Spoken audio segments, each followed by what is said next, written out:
Welcome to NFL Daily, where we're not talking about last week, but we're also probably not picking the Rams anytime soon. I'm here, Gregg Rosenthal, with Cynthia Frelund, and yes, this is the man versus model segment taking over the country every week. The world. We pick three Greg. games. Not just the country. That's it. The world. It is global. I have Yes. appreciated everyone that has been listening to this and hopefully not taking all of our advice. More on that later, because some of it's good, some of it's bad. Yeah, let's talk about it next week very quickly. Oh, I went 0-3.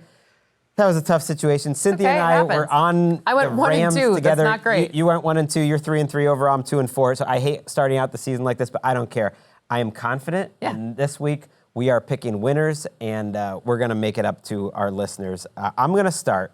I'm going to go first this week. Now that Great. I'm kind of on the... I like it. Listen, whatever gets you centered and grounded Okay. and ready to go, let's go. I kind of need it. Like, we need a good week. I cannot we need stand the rest off, another 1 yeah. and 2 week. I feel great about the Seattle Seahawks minus 4.5 this week at home. I was really surprised when I saw this number. The way the numbers have been this season, I was like, okay, this is going to be 6.5. This is going to be 7. It might even be 7.5. I would have considered it at 7.5. Here's a few reasons why. Miami, the 30th best pass blocking offensive line in the league, according to PFF. Like, they can't protect. They were not the same Miami Dolphins for the 6.5 quarters that Tua Tagovailoa was out there. And that really sticks in my mind. They're 29th in a rushing efficiency. So what are they good at offensively? Really nothing to me. What about their defensive backs? Okay, they can at least have a good matchup. Jalen Ramsey has not looked like the same Jalen Ramsey. Traveling doesn't look good on him. Right. He needs to stay on the right side. And he's coming off of an injury. And speaking of traveling, they're going all the way across the country to Seattle. 4.5 seems way too low. I love this. That's why I'm taking it first. Okay. Because I know you could take it with me, but when we joined forces last week, it did not go well. All right, that is my first pick. I want to hear who you have first, Cynthia. I think there's a completely mispriced line for the Packers when they face the Tennessee Titans. I loved the Malik Willis, like, I think my check cashed every time I worked there, whatever. I thought that was very funny. However, the opportunity here for the run game to really just exceed expectations, whether it's Malik Willis or Jordan Love, I don't care. We saw them last week against the Colts really exploit the run. I don't think that it's a great run defense. It's not the same situation, but ultimately in this matchup, you're going to be able to see that run game persist. That surprises me. So I do care a lot. If Jordan Love plays this game, I'd probably be on the Packers side. I like the Titans in this game. Not enough to pick them in this spot, but I like the Titans. I picked them to win on game day view for what it's worth, just because I like how their defense has played so far. So your first pick is Packers. Mine's going to be an AFC South Packers, team. and I get 3 points, though. Yeah, okay. Not just Packers straight up. I am taking my 3 points, and I'm keeping them in my pocket. you gotta lock it in early. Who knows how it could change. The Colts, I'm taking them minus 1.5 this week against the Bears. I really struggled with this pick. I thought about the Giants as a pick, but I'm going Colts over the Bears. I just don't think that the Bears are that good of a team right now. I mean, some of their offensive numbers through 2 weeks are historically low. And when I look at their defense, it's good. Is it great? I don't know if they're really built to stop the run. I think Matt Eberflus built a defense to be one of the best pass defenses in the entire NFL. They're great in the secondary. Their linebackers cover, but they're a little soft on the edges. They're a little soft up the middle, and you play a Colts team that has Anthony Richardson, that has Jonathan Taylor, that's been outstanding on the ground. Like EPA per play, next-gen stats, all that stuff has the Colts as basically the second or third best rushing team in the league against a pretty mediocre run defense. And then I just think about sometimes logic, and maybe this is where I go off of the model and go up. But I look at the Colts team, and sometimes I just can't see them as an 0-3 team. These two teams look like 1-2 type of teams to me, and the Colts, a little bit of extra juice, a little bit of extra motivation to avoid that 0-3 start. I just think the way that seasons play out, I see them winning this game. I see Taylor and Richardson maybe getting more rushing attempts that he has the last few weeks and getting a win against the Bears. Well, I mean, if you said Taylor in the fourth quarter like that, like you don't play him in the fourth quarter. I didn't understand that, but I'm going exactly the opposite. We are going, which actually means we're guaranteed to get one of us will be right. Choose your fighter. And this one, I'm going with the Bears. I'm taking the points. I think the interesting part here is when I look at, you talk about defenses and you talk about vulnerability points in the defense, I'm pretty sure that the Bears' offensive situation with Shane Waldron is going to say, hey, this run defense, no DeForest Buckner, Leatu Latu's been on the injury report. When you're running against this team, there are so many options. This is if I'm playing in DFS leagues, I am buying lots of shares of DeAndre Swift because I think he's probably underpriced given that he hasn't really performed very much earlier.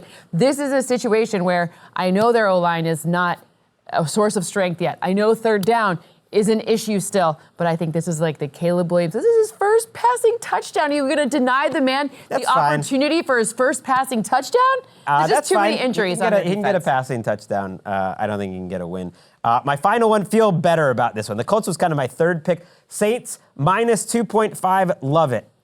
I really find this time of year fascinating for picking game, because to me, it's kind of the ultimate, do the first 2 weeks of data tell you more, or do the historical data tell you more? And I know because we talked about it already on Game Day View, you picked the Eagles straight up in this game, and yet, to me, the 2 weeks matter more. If you have an offense as good as the Saints have been the last 2 weeks, it means at the end of the season, they are going to be a high-tier offense. And if you want to look at the history, this Eagles team has been a little bit of a mess for a while. On defense, they have really not had answers. Going back to last year, they were terrible all last year. Vic Fangio doesn't seem like they've really figured it out. And when I see the strengths of this Saints offense, which to me is going to be leaning against this Eagles defense on the edges in the running game, I think that translates very well to what their vulnerabilities have been. And so you're at home. The Saints are majoring in outside zone. The Eagles are flunking right now in terms of their defense. I love the Saints minus 2.5 this week. What if I just told you that it kind of neither one matters yet because it's not enough data for one season, but also last season doesn't matter either? So what if the answer is neither? Anyway. Well, then why does your model, I'm just curious because we have the time here.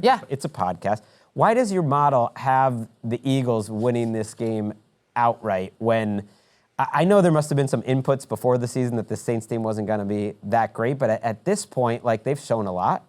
Well, their production has been good, but they haven't shown a lot in terms of variabilities in play. They've just run outside zone. 80% of their plays have been a run or play action. They've run a lot of outside zone. So they're not showing me a lot of different plays. That is a limiting factor. So if something goes wrong, we don't really have any data points to suggest that if they get into a decent hole, that digging themselves out would be something that would be easy to do, right? Or, we don't know. There's a lot of unknowns. We do have 10 plus years of pretty tricky data on Derek Carr that's harshing my buzz right now, so I'm not appreciating this. So the comps, so it's like real estate, right? If I'm going to go buy a house, the price is based on the price per square foot, right? That's the thing. You look for doppelgangers, lookalikes, things that you can say, this is what compares to this. So in historical data, when defense is configured like this, with data like this, have faced offenses that look like this, configured like this, that's what's happening. So it's not necessarily only this year's data, it's also lookalikes that are relevant lookalikes from the past. So just so you know, that's how the model does it. Well, my lookalike for this Saints team is the 2019, they just got some magic to me. No, I don't know.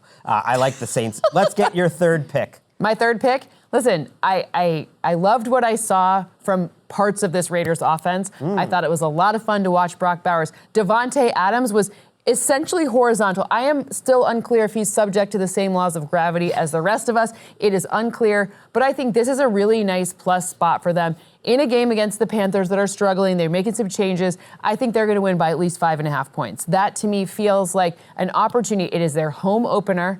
Gardner Minshew has some really interesting data, a little bit of very Vegas-y data, right? There's some boom or bust situations been throwing down the field very well. He's been throwing downfield. But, again, 17 being horizontal and Brock Bowers just lighting things up. I even think this could be a plus spot for Jacoby Myers, a guy who saw the end zone quite a bit last season. So I just think this is a really good opportunity for them, especially there's no Derek Brown on that defense for the Panthers. I haven't seen a lot of spark there. Maybe Andy Dalton will actually make the offense have to do even more because if he scores a bit, right, then the score could get the score overall could get jacked up a little bit. But I think this will be a situation where Max Crosby against those tackles just feels like a bad idea. So get the ball out quickly, Andy Dalton. Stay with your history of being a quick passer.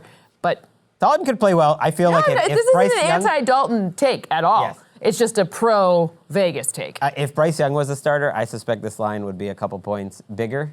in Vegas. And I wonder, can we call Vegas? It's Cynthia. Call me. Tell me what it would have been. Your numbers are pretty similar to Vegas. The model computes it all. And I'm with you. If I had to pick a side on this, wasn't one of my favorite ones just because it's so much uncertainty. Because Jeff Saturday has won a game in this league. I mean, like that was a straight, like I would did remember that. absolutely pick the Raiders if I had to. Now, we're going to wrap up the show just with a little something that I just wanted to point out about last week. I'm embarrassed I went 0-3. I failed. But if you do watch this on our YouTube show, you can see the little extra picks I make, which I throw out at the end. And I actually have a note card I want our producer to throw up there. And you can see I circled about 5 more picks, and I set them on the show. New Orleans, Vikings, Bucks, Steelers, and Jags. I went 4-1 on those picks, so that's 2 weeks in a row. That little extra box. What's in the box this week? That I made. Tell me what's in the box this week. Something like 8-2. So those are just a little extra ones. I want to know the box beforehand. Okay, now. I know. Giants. I told you them beforehand on both sides. I like Giants a lot, plus 6.5. That one I really debated. I